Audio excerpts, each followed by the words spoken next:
ప్రభువైన యేసుక్రీస్తు నామంలో అందరికీ హృదయపూర్వక వందనములండి. యెషయా గ్రంథము 33వ అధ్యాయము. దోచుకొనబడకపోయినను దోచుకొనుచుండు నీకు శ్రమ, నిన్నెవరు వంచింపకపోయినను వంచించుచుండు నీకు శ్రమ. నీవు దోచుకొనుట మానిన తరువాత నీవు దోచుకొనబడెదవు. నీవు వంచించుట ముగించిన తరువాత జనులు నిన్ను వంచెదరు. యెహోవా, నీ కొరకు కనిపెట్టుచున్నాము, మా యందు కరుణించుము. ఉదయకాలమున వారికి బాహువుగాను ఆపత్కాలమున మాకు రక్షణాధారముగాను ఉండుము. మహాఘోషణ విని జనములు పారిపోవును. నీవు లేచుటతోనే అన్యజనులు చెదరిపోవుదురు. చీడపురుగులు కొట్టివేయునట్లు మీ సొమ్ము దోచబడును. మిడతలు ఎగిరిపడునట్లు శత్రువులు దాని మీద పడుదురు. యెహోవా మహాఘనత నొందియున్నాడు. ఆయన ఉన్నత స్థలమున నివసించుచు న్యాయముతోనూ నీతితోనూ సియోనును నింపెను. నీ కాలంలో నియమింపబడినది స్థిరముగా నుండును. రక్షణ బాహుళ్యమును బుద్ధి జ్ఞానముల సమృద్ధియు కలుగును. యెహోవా భయము వారికి ఐశ్వర్యము. వారి శూరులు బయట రోదనము చేయుచున్నారు. సమాధాన రాయబారులు ఘోరముగా ఏడ్చుచున్నారు. రాజమార్గములు పాడైపోయెను, త్రోవను నడచువారు లేకపోయిరి. అశ్షూరు నిబంధన మీరెను, పట్టణములను అవమానపరచెను, నరులను తృణీకరించెను. దేశము దుఃఖించి క్షీణించుచున్నది, లెబానోను సిగ్గుపడి వాడిపోవుచున్నది. షారోను ఎడారి ఆయెను, బాషానును కర్మెలును తమ చెట్ల ఆకులను రాల్చుకొనుచున్నవి.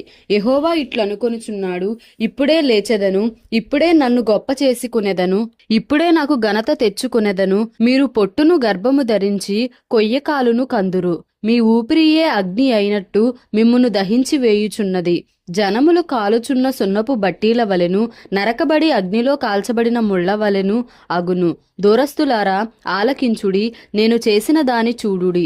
సమీపస్తులారా నా పరాక్రమమును తెలిసికొనుడి. సియోనులోనున్న పాపులు దిగులు పడుచున్నారు, వణకు భక్తిహీనులను పట్టెను.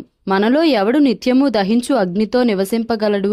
మనలో ఎవడు నిత్యము కాల్చుచున్న వాటితో నివసించును?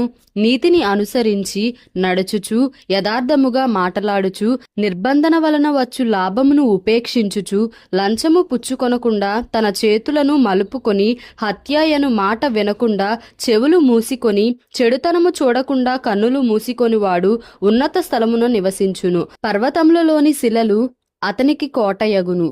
తప్పక అతనికి ఆహారము దొరకును. అతని నీళ్లు అతనికి శాశ్వతముగా ఉండును. అలంకరింపబడిన రాజును నీవు కన్నులారా చూచెదవు. బహుదూరమునకు వ్యాపించుచున్న దేశము నీకు కనబడును. నీ హృదయము భయంకరమైన వాటిని బట్టి ధ్యానించును. జనసంఖ్య వ్రాయువాడెక్కడ ఉన్నాడు? తూచువాడెక్కడ ఉన్నాడు?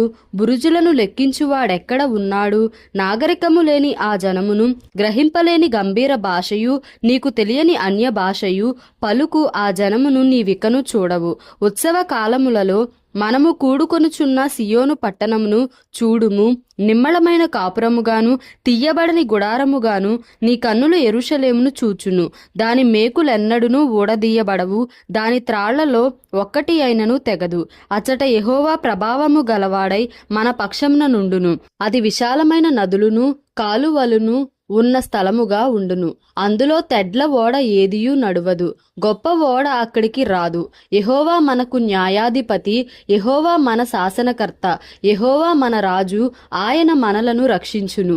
నీ ఓడ త్రాళ్ళు వదలిపోయెను, ఓడవారు తమ కొయ్య అడుగును దిట్టపరచరు, చాపను విప్పి పట్టరు. కాగా విస్తారమైన దోపుడు సొమ్ము విభాగింపబడును, కుంటివారే దోపుడు సొమ్ము పంచుకొందురు. నాకు దేహములో బాగులేదని అందులో నివసించువాడెవడును అనడు. దానిలో నివసించు జనుల దోషము పరిహరింపబడును. యెషయా గ్రంథము 34వ అధ్యాయము. రాష్ట్రములారా నా యొద్దకు వచ్చి వినుడి, జనములారా చెవియొగ్గి ఆలకించుడి. భూమియు దాని సంపూర్ణతయు లోకమును దానిలో పుట్టినదంతయు వినుగాక. యెహోవా కోపము సమస్త జనముల మీదికి వచ్చుచున్నది, వారి సర్వ సైన్యముల మీద ఆయన క్రోధము వచ్చుచున్నది. ఆయన వారిని శపించి వధకు అప్పగించెను. వారిలో చంపబడిన వారు బయట వేయబడెదరు, వారి శవములు కంపుకొట్టును. వారి రక్తము వలన కొండలు కరగిపోవును. ఆకాశ సైన్యం అంతయు క్షీణించును. కాగితపు చుట్టవలె ఆకాశ వైశాల్యములు చుట్టబడును. ద్రాక్షావల్లి నుండి ఆకు వాడి రాలునట్లు, అంజూరపు చెట్టు నుండి వాడినది రాలునట్లు వాటి సైన్యం అంతయు రాలిపోవును. నిజముగా ఆకాశమందు నా ఖడ్గము మత్తిల్లును. ఎదోము మీద తీర్పు తీర్చుటకు, నేను శపించిన జనము మీద తీర్పు తీర్చుటకు అది దిగును. యెహోవా ఖడ్గము రక్తమయమగును, అది క్రొవ్వు చేత కప్పబడును.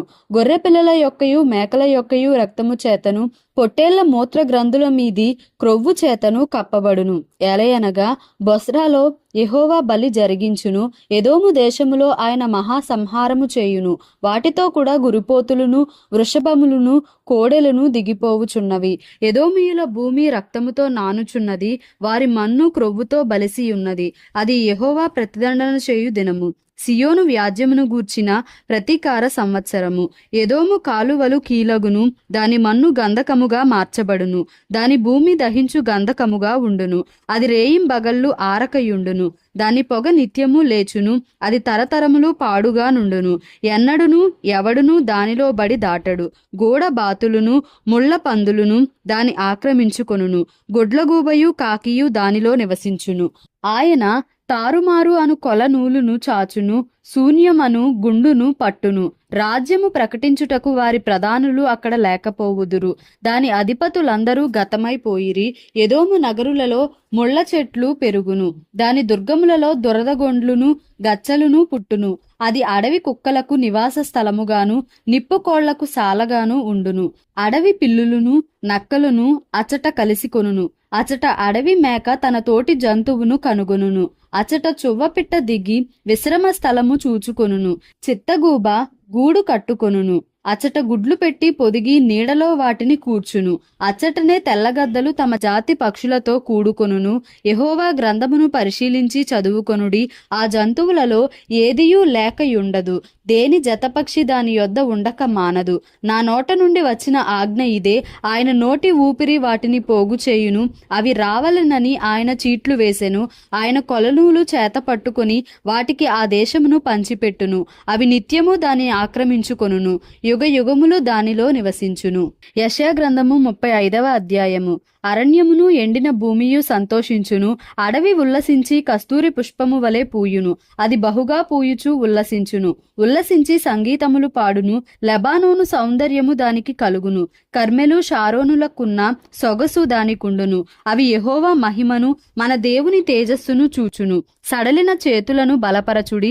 తొట్రిల్లు మోకాళ్లను దృఢపరచుడి. తత్తరిల్లు హృదయములతో ఇట్లనుడి. భయపడక ధైర్యముగా ఉండుడి. ప్రతిదండన చేయుటకై మీ దేవుడు వచ్చుచున్నాడు. ప్రతిదండనను దేవుడు చేయదగిన ప్రతీకారమును ఆయన చేయును. ఆయన వచ్చి తానే మిమ్మును రక్షించును. గ్రుడ్డివారి కన్నులు తెరవబడును. చెవిటివారి చెవులు విప్పబడును. కుంటివాడు దుప్పివలే గంతులు వేయును. మూగవాని నాలుక పాడును. అరణ్యములో నీళ్లు ఉబుకును. అడవిలో కాలువలు పారును. ఎండమావులు మడుగులగును. ఎండిన భూమిలో నీటి బుగ్గలు పుట్టును.